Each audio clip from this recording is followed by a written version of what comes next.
नमस्कार मेरे प्यारे दोस्तों, कैसे हैं आप सभी। दोस्तों, आज फिर मैं एक नई कहानी लेकर आई हूँ जिसका टाइटल है पिशाच। दोस्तों, मेरी ये कहानी सुनने के लिए मेरे चैनल को लाइक करना, शेयर करना और सब्सक्राइब करना ना भूलें। तो शुरू करते हैं आज की ये कहानी। दोस्तों, रात के अंधेरे में ये दुनिया कुछ अलग नज़र आती है। दिन में जितनी खूबसूरत दिखती है, रात में उतनी ही डरावनी हो जाती है। इंसान हो या जानवर, उसके अंदर के दानव को बाहर निकाल लाती है।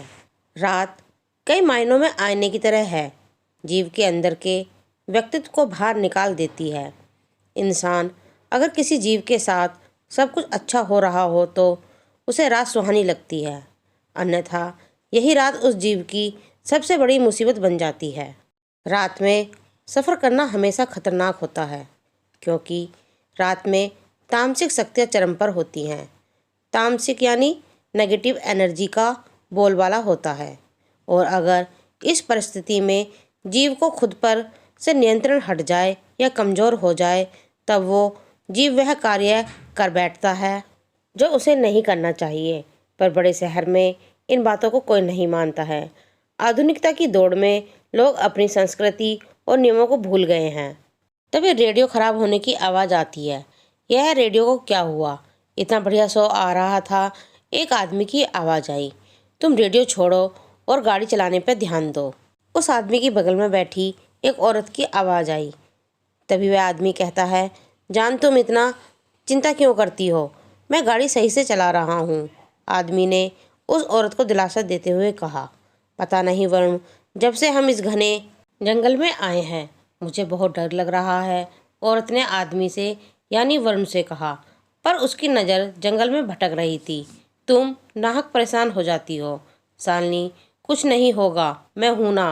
आदमी यानी वरुण ने बगल में बैठी शालिनी की तरफ देखते हुए कहा, पर ऐसा करते ही उसकी नज़र सामने सड़क से हट गई कि तभी वरुण को लगा कि सामने से कुछ आ रहा है। इससे पहले वो कुछ समझ पाता, उसके कार के शीशे पर एक चमगादड़ लटक गया। वरुण संभल कर, शालिनी जोर से चीखी, पर तब तक देर हो चुकी थी।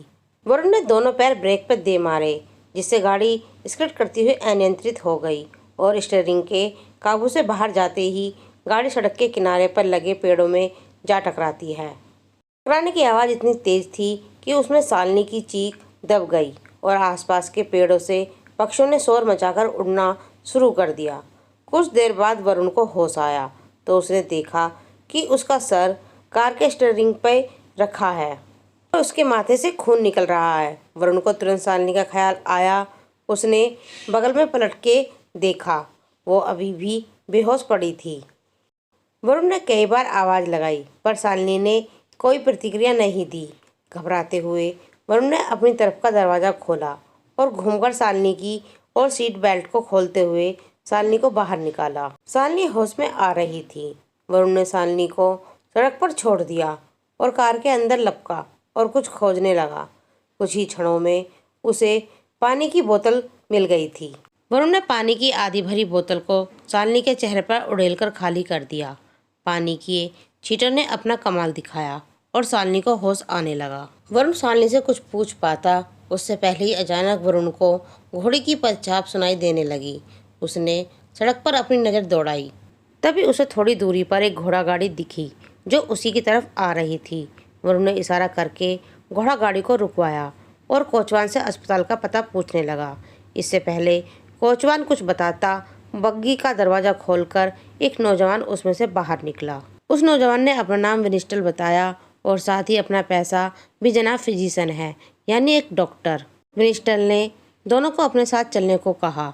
हालांकि वरुण तैयार नहीं था, पर शालिनी की हालत देखकर मान गया। तीनों घोड़ा गाड़ी में बैठकर विनिस्टल के घर पहुँचे, पर ये घर नहीं, एक महल था। तीनों घोड़ा गाड़ी से उतरकर महल के अंदर पहुँचे, जहाँ वरुण को एक बावर्ची मिला। विनिस्टल ने उसे बढ़िया खाना बनाने को कहा और खुद वरुण और शालिनी को अपने साथ लेकर अपने महल के एक कमरे में ले गया। उस कमरे की साज सजावट देखकर वरुण और शालिनी दोनों की आंखें खुली की खुली रह गईं। विनिस्टल ने दोनों को थोड़ी देर में नीचे आने को कहकर खुद नीचे चला गया। वरुण ने शालिनी का हाल चाल जानना चाहा, पर वो तो महल की खूबसूरती में खो गई थी। कुछ ही क्षणों में बावर्ची दोनों को बुलाने आ गया। तीनों साथ में नीचे पहुँचे और खाने की टेबल के सामने लगी कुर्सियों पर बैठ गए। विंस्टन वहाँ पहले से ही मौजूद थे। तीनों ने खाना शुरू किया। अभी कुछ निवाला वरुण के गले से नीचे निकला होगा कि उसे सिर घूमता सा प्रतीत हुआ। यही हाल शालिनी का था। दोनों बेहोश होकर एक तरफ लुढ़क गए थे। तब विंस्टन ने ताली बजाकर बावर्ची को बुलाया और उसे अपने लिए डिनर लगाने का आदेश दिया।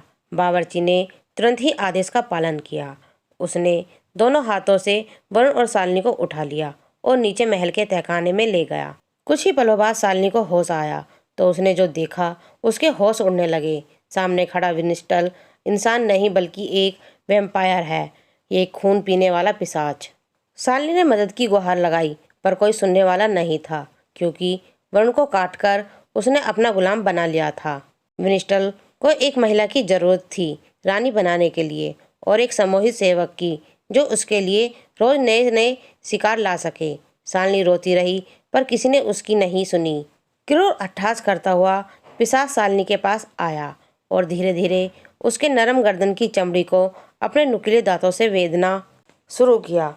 शालिनी की एक चीख निकली और सब कुछ खत्म हो गया। शालिनी अब विंस्टन की रानी थी और वरुण एक सेवक है जो रोज अब अपने मालिक के लिए शिकार पर निकलेगा। दोस्तों, मेरी ये पिशाच की कहानी यहीं समाप्त होती है।